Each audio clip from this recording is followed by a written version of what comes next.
fight about whether or not women earn less than men is one of President Obama's pet platforms in the campaign. Watch this.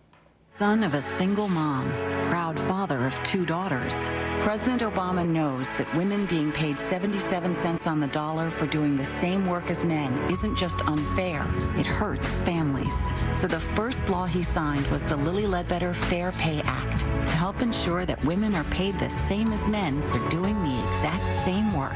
Because President Obama knows that fairness for women means a stronger middle class for America. I'm Barack Obama, and I approve this message.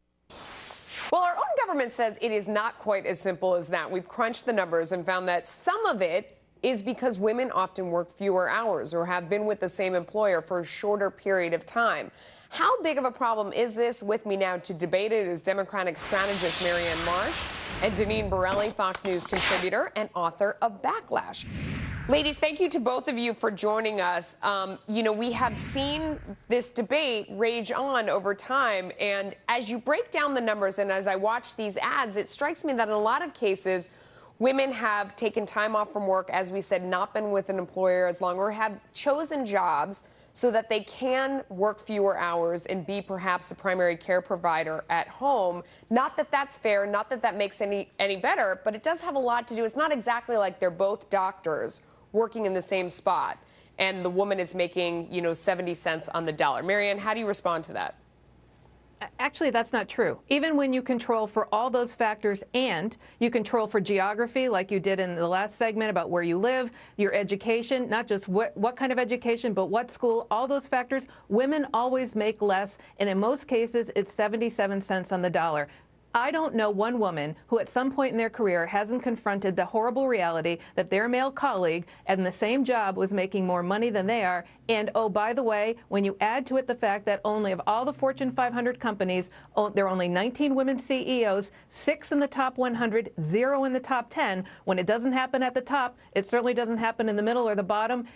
Every woman knows they never make as much as the guy next to them. Deneen, what do you think about that? Because, anytime you make the CEO argument, I always feel like it sort of falls apart, because what it takes to become the CEO of a company is this relentless pursuit up to the top. And a lot of people like myself have stopped to have children, have worked fewer hours at different points in time because you want to be home more.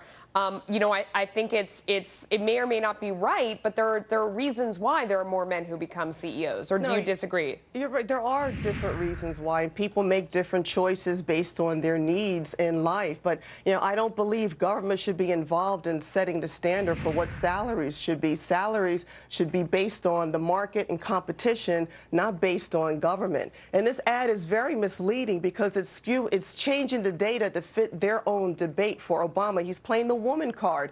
First he played it with health care, now he's playing it with salaries. In this case, this ad is very misleading because it's not comparing jobs apples to apples when it comes to men and women. You want to respond to that, Marianne?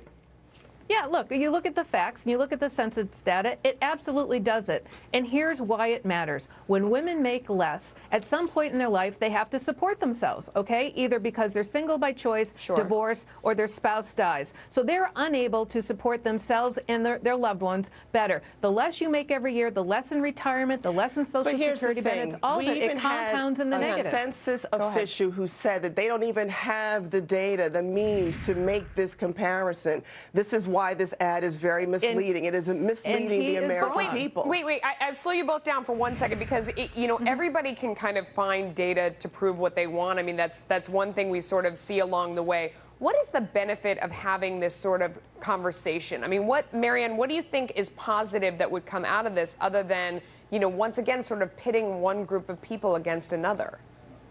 Well, we're supposed to value work in this country, and that means you need to value everybody's work. Whether you're a man or a woman, you do the same job, you should get paid the same amount of money. That's what this country was founded on. Unfortunately, that is not the reality out there. Far too many women make less than their male counterparts. So if we talk about work and we talk about the great economic engine that is the United States of America, every participant in the economy should be valued for who they are and the job they do, not because they happen to be a woman or a man. Job descriptions are not based on gender. I used to work in HR. You have have the duties that are laid out, the responsibilities, and what experiences you need to bring to the table.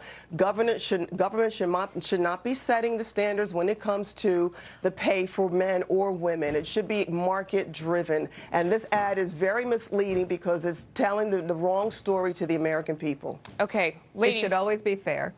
thanks to both of you guys for coming on and debating that. We appreciate it. It's an important point. Thank you, Melissa. Thank you.